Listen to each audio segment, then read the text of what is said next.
जय जोहार, जय छत्तीसगढ़, जय यादव, जय माधव। मैं पूजा यदू आप सभी के प्रणाम करो हूँ।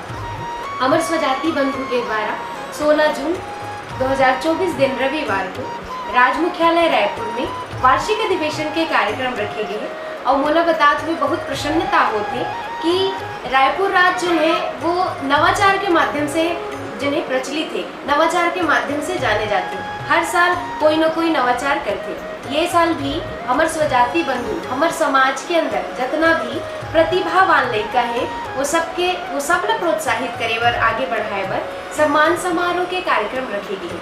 तो आप जम्मू जन से हाथ जोड़ के निवेदन करत हो कि अधिक से अधिक संख्या में अपन सपरिवार के साथ आऊँ और हमारे ये कार्यक्रम की मान बढ़ाओ। जय यादव, जय माधव।